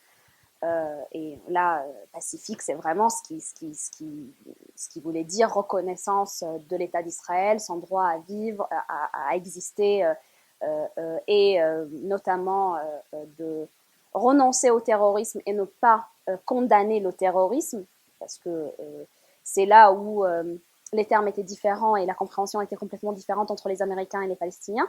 Tout ça, ça va mettre aussi Arafat dans une case de compromis. C'est ça ce qui se passe. Et la crise économique était telle qu'il se retrouvait complètement coincé économiquement après son soutien à Saddam Hussein. Là, c'était un coup un peu fatal, si on veut. Mais il y a une autre question qui est très importante. C'est que pendant les négociations, et notamment après Camp David, ce qui se passe comme différence au sein même de l'OLP et Arafat qui dirige depuis Tunis, et il y a aussi les territoires palestiniens. Il ne faut pas oublier aussi ce paramètre. C'est-à-dire qu'il y a des gens des territoires et il y a l'OLP de l'extérieur. Et Arafat aussi avait peur pour sa place. Et ça je veux dire, c'est un... Oui, c'est un paramètre à prendre en compte. Il avait peur pour sa place de dirigeant, de premier dirigeant de véritable sur la scène internationale, pour les Palestiniens, pour la diaspora, etc. Et il s'inquiétait que si lui-même n'arrivait pas à conclure un accord avec Israël, une autre formation des dirigeants des territoires palestiniens puisse le faire, et donc qu'il soit un peu exclu de ce règlement. Oui, alors là, c'est un commentaire plus global avec mes inquiétudes démographiques sur la Palestine et Israël. Bon, je pense que le legs d'Oslo est catastrophique. Pour les mêmes raisons que vous avez signalées, mais pour des raisons qui me tiennent plus à cœur. D'abord, évidemment, le droit au retour qui est complètement passé à l'as, qui fait que les 7-8 millions de Palestiniens qui vivent du Chili à l'Australie en dehors de la Palestine ne pourront jamais rêver de revoir leur pays. Mais il y a un autre problème qui me turlupine et sur lequel on passe beaucoup trop facilement. C'est cette fameuse zone C. C'est les 2/3 de la Palestine. Les 2/3 de la Palestine qui sont devenus pratiquement annexés à Israël, qui auraient pu servir à contenir la forte pression démographique palestinienne à Gaza, où les gens se marchent sur les pieds dans les rues, et pouvoir les réinstaller dans un endroit décent qui aurait pu être cette zone C en Palestine. Or, de ce point de vue-là, je trouve qu'on est un peu silencieux. On est tous silencieux. On fait grand cas de Jérusalem, et c'est certain que Jérusalem a une valeur symbolique colossale, mais Jérusalem, c'est moins de 300 000 Palestiniens, alors que la zone C aurait pu attirer des millions de Palestiniens et leur donner un semblant de vie décente. Merci. Je peux je voudrais rallier votre question au contenu concret de notre volume. Vous avez raison, j'ai pas beaucoup à dire par rapport au fait de la zone C qui est exclue et donc qui nous prive de combien 60% de la Cisjordanie.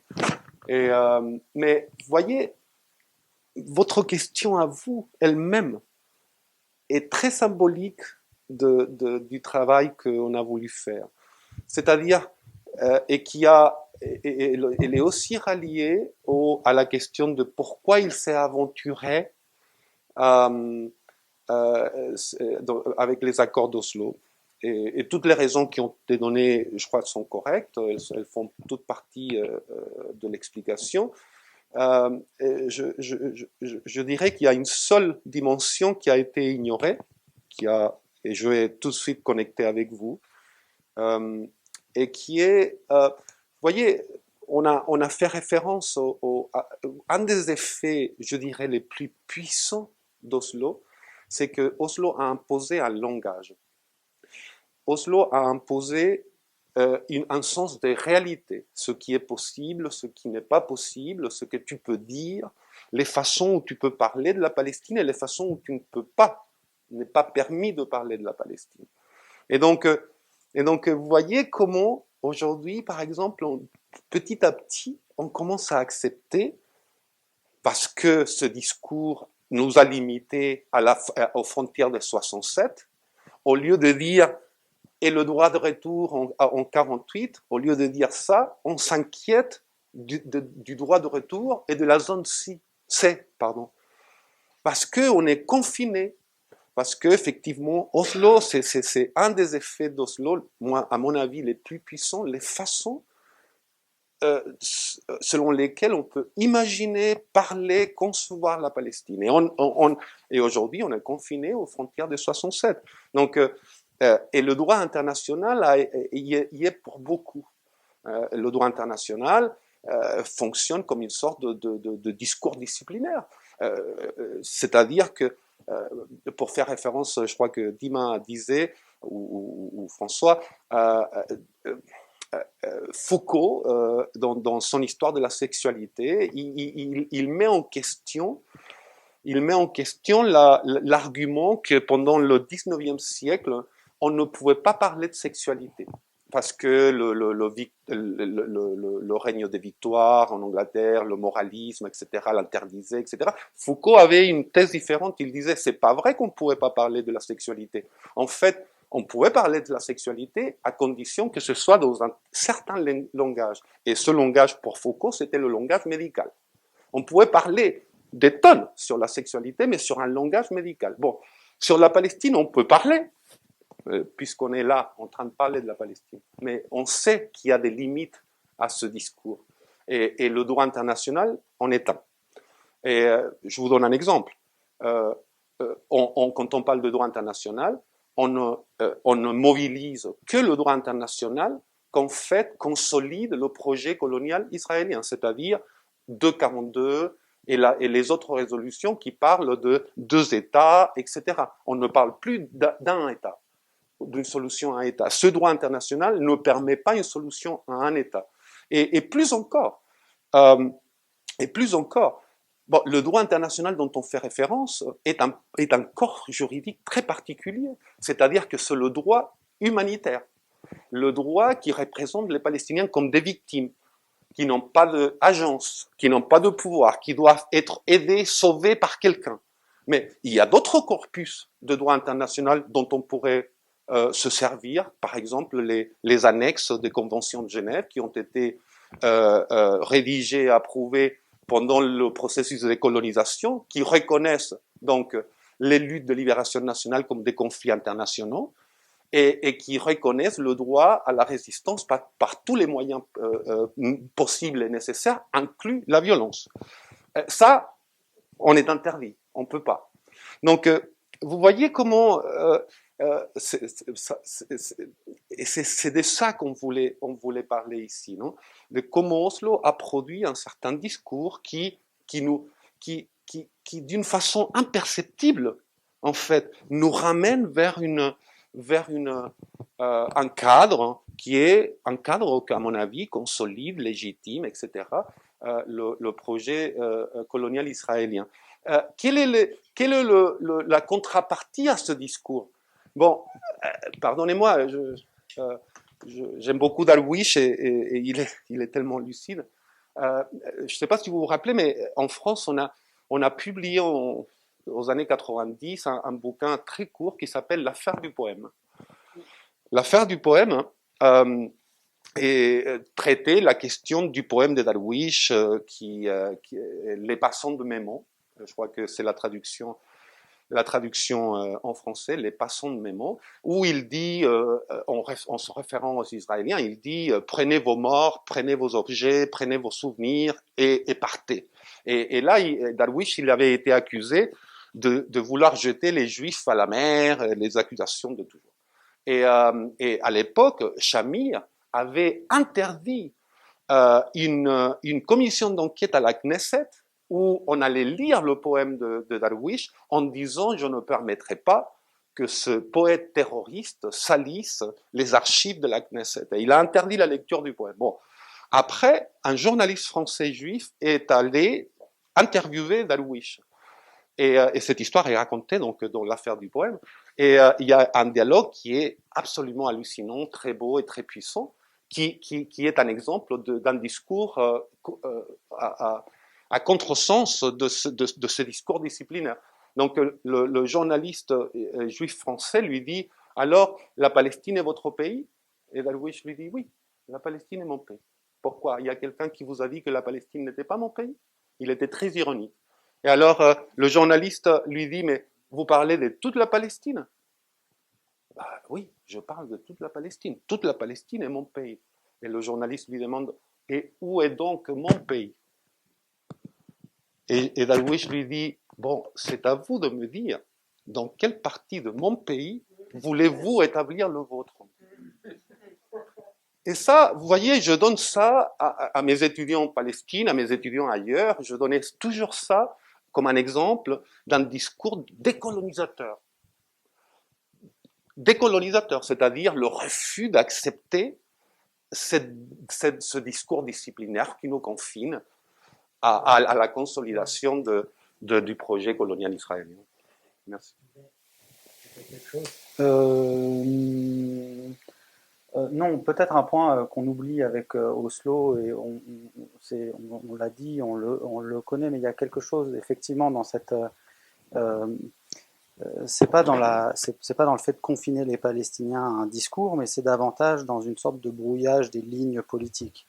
On oublie souvent que Oslo a donné, enfin, historiquement, on a en général des phases historiques qui se succèdent. On a une lutte pour la libération nationale, puis la libération et en général, dans les luttes de libération classiques, construction de l'État.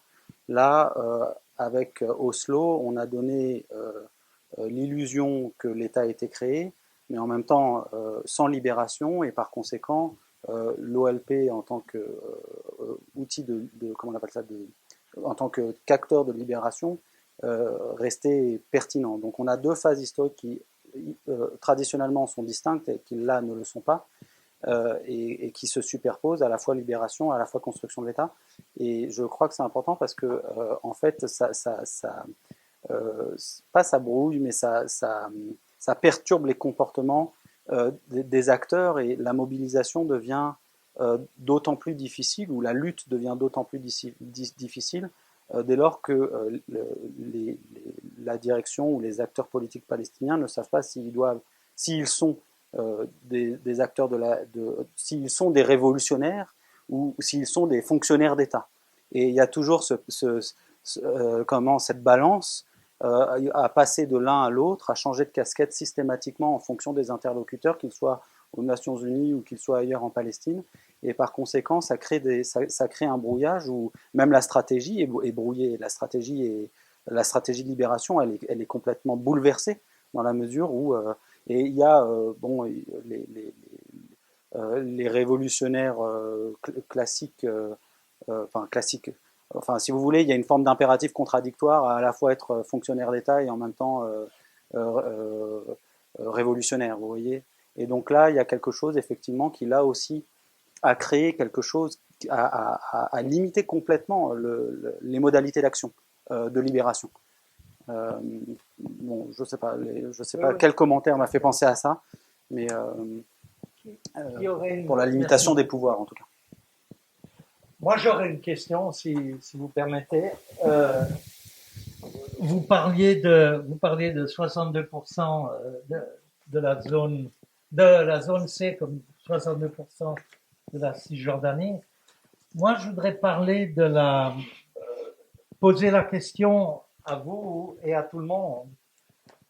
Et c'est sur l'hégémonie de la langue anglaise. Ici, dans cette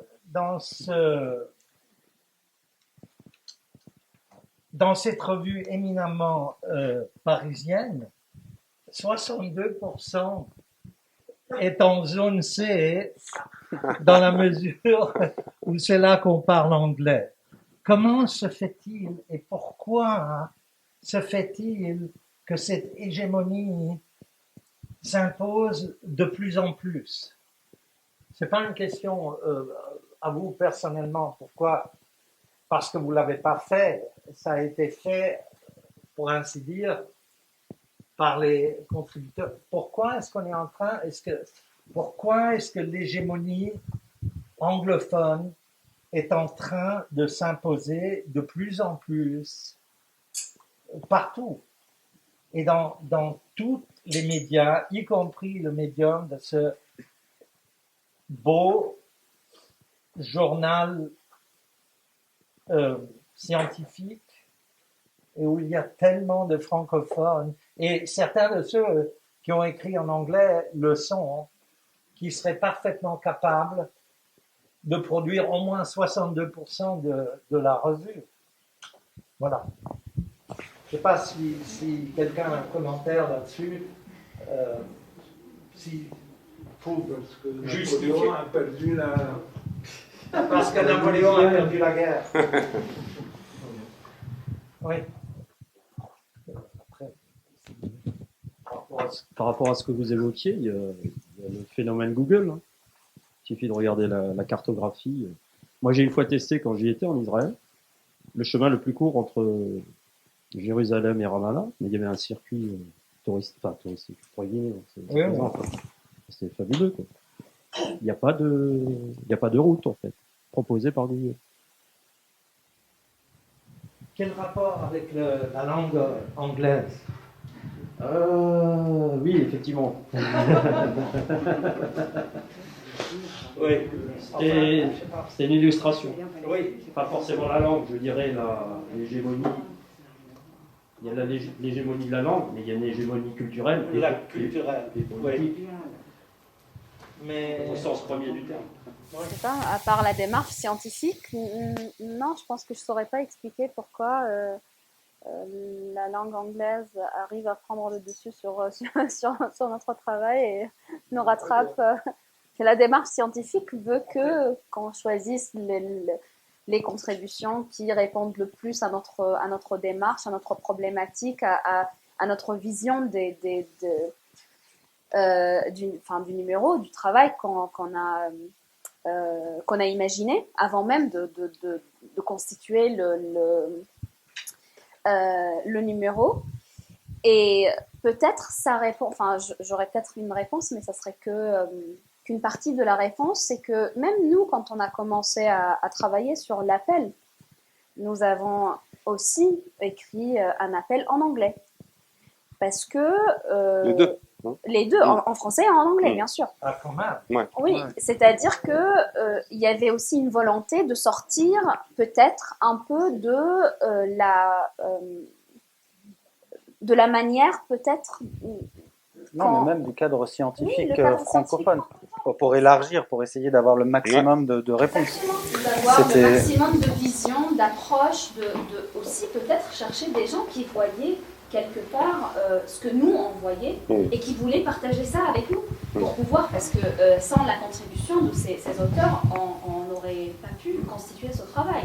Donc c'était ça la démarche, disons la toute première démarche. Après, alors il y a une autre explication, c'est que, mais une explication très basique, je pense que les gens en écrivant en anglais savent qui vont être lus par beaucoup plus de gens que quand ils écrivent en français. Et aussi, et en arabe. Voilà, le milieu professionnel veut qu'on écrive en anglais parce qu'on est plus lu. Il y a ça aussi. Effectivement, une réaction, c'est que comme lecteur, on ne peut que le déplorer, comme lecteur français d'une revue française. Moi, je dois dire, j'ai regardé la revue, j'ai trouvé un certain nombre d'articles très intéressants, j'ai lu ceux en français. En anglais, c'est un peu plus difficile. Et je comprends très bien ce que dit Dima du point de vue du lectorat général. Mais pour ce qui est d'une revue, en fait, française, personnellement, je trouve ça dommage. Je peux commenter? Après, vous allez terminer. Bonjour. Non, je peux peut-être expliquer, vu que j'ai contribué à ce numéro et que je suis francophone, mais que j'ai écrit en anglais. En fait, on est dans un système assez précaire dans la recherche, surtout quand on est au stade du doctorat. Et effectivement, notre objectif pour pouvoir réussir peut-être à avoir un poste, c'est d'être lu par le plus de personnes possible. Moi, je travaille en relations internationales. Malheureusement, les relations internationales sont dominées par la langue anglaise. La deuxième chose, c'est aussi une question de facilité. Mes terrains sont en anglais. Mes recherches sont en anglais. Mes sources sont en anglais. Mes entretiens sont en anglais. Il y a beaucoup de sources en français. C'est vrai qu'il y a des sources en français, mais en tout cas, la partie terrain est en anglais, pour ce qui me concerne. Effectivement, il y a des sources en français, mon travail sur les archives de l'ONU est en anglais également. Non, et donc voilà, c'était la raison pour laquelle. Personnelle, c'est une question d'ordre. Ah non, général. bien sûr, non, mais j'expliquais juste de mon point de vue pourquoi est-ce que j'ai décidé d'écrire en anglais, parce que c'est en plus où il y a un problème d'économie de temps. On a besoin, le temps c'est de l'argent aussi quand on est doctorant. Écrire en anglais, pour moi, c'était plus simple, voilà. Mais je comprends tout à fait la déception que ça peut être. Il y a aussi une raison. Il y a aussi une raison académique. Je crois que c'est important de le dire. C'est que dans la recherche française, on donne peu d'espace aux choses qu'on voulait dire, à l'orientation qu'on voulait adopter. Malheureusement, je veux dire, c'est un fait historique aujourd'hui que vous voyez, le numéro est totalement Foucaultien, pas parce qu'on est des apôtres de Foucault, hein, juste parce que l'approche foucauldienne nous permettait mieux de dire ce qu'on voulait dire, et on l'utilise comme un outil. Pour ça, on veut pas créer une école. Mais c'est marrant, Foucault est beaucoup plus lu, développé, appliqué dans la recherche anglo-saxonne que dans la recherche française. Et ça arrive avec beaucoup d'autres auteurs. Mais surtout, vous voyez, des travaux qui avaient déjà une orientation similaire à la nôtre, comme Laleh Khalili, et avec Martyrs and Heroes of Palestine, etc. Bah, tous ces gens écrivent en anglais. C'est une impression, moi, que j'ai. Est-ce que toi, tu as une réponse? Oui, j'associe ça à l'hégémonie anglo-américaine. C'est un niveau d'abstraction bien plus grand. Par exemple, pourquoi la revue d'études palestiniennes, qui était excellente comme revue, pourquoi ils l'ont abandonnée? Et maintenant, Rachid Khaled, il est là à Washington, et dit, ouais, donnez-nous de l'argent pour que notre merveilleuse revue... Mais là, je veux dire, quelqu'un a mentionné Elie Sandberg, il a fait du travail magnifique. En 1980, il a écrit un livre qui s'appelle L'Expulsion, et il est oublié, ce livre. C'est quelque chose, quelqu'un parlait de la recherche empirique, c'est formidable. C'est bien meilleur que ce Benny Morris sur la question de l'expulsion. Et il démontre aussi, sans le dire, comment Benny Morris est un raciste, parce que il compte pas les Bédouins dans le nombre de gens qui ont été expulsés, des choses comme ça. Ça a été fait en français. Donc, je m'inscris en faux contre l'idée que les Français ne font pas de recherche convenable sur le plan foucaultien. Et en réponse à ta question, c'est cette hégémonie que j'ai passé ma vie à combattre et que je continue de combattre. C'est pour ça que j'ai quand même, malgré moi, été amené à soulever la question, mais j'aime pas terminer sur cette... Je peux dire quelque chose? Oui, je t'en prie. En fait, il y a un autre aspect qui est quand même très important, c'est que dans la construction de ce numéro, on voulait faire participer aussi les Palestiniens qui viennent de là-bas. Pas oublier que la Palestine n'est pas francophone.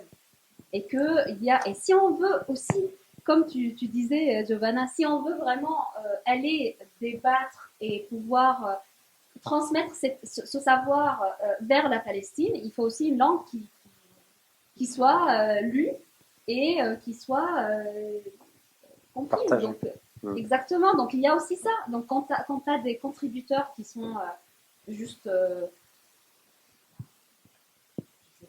Des très bons contributeurs, tu peux pas juste les exclure parce que ils écrivent en anglais et pas en français. Non, j'ai pas dit que tu as dit ça. C'est juste que demandé pourquoi on est il y en a de plus en plus dans les numéros successifs, je suppose. On verra bien le suivant, mais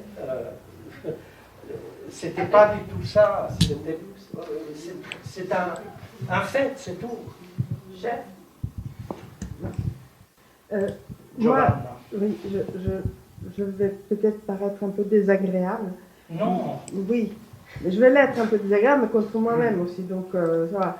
Je pense que c'est une question de génération aussi. Moi, je me réjouis que Confluence fasse un numéro sur la Palestine où il y a beaucoup d'anglais, parce que j'y vois pas du tout la main de l'impérialisme américain dans ça. Mais le fait qu'aujourd'hui, c'est mon expérience de ma famille, des amis, des jeunes de ma famille, qui sont tous anglophones parfaitement et qui lisent. Alors, vous allez me dire, ah mais c'est l'élite. C'est pas rien du tout l'élite. C'est des jeunes de cette génération qui a une pratique des langues qui n'a rien à voir avec une autre génération, où on a dû ramer pas mal pour apprendre les langues étrangères vivantes. Mais ça, c'est un signe positif que moi, j'encouragerais parce que ça permettra à ce numéro et à Confluence en général de pouvoir faire du débat public ailleurs, dans d'autres sphères linguistiques. Donc pour moi, c'est un très très bon signe, et même si certains d'entre nous, moi-même, je préfère lire en français ou en italien, par exemple, plutôt qu'en anglais, mais je lis couramment l'anglais tous les jours. Donc, je pense qu'on peut, on doit encourager cette tendance, à mon avis. Bien sûr, il y a l'arabe, mais ça, c'est autre chose. Mais je peux faire un commentaire avant qu'on finisse. On pourrait aller là-bas avec des articles en arabe. J'ai mon micro, je crois. Un dernier commentaire, au moins de ma part. Pour relever une question que Roger avait proposée, mais qui n'est pas venue. Roger, il nous parlait des subalternes. C'était une question importante dans tes communications.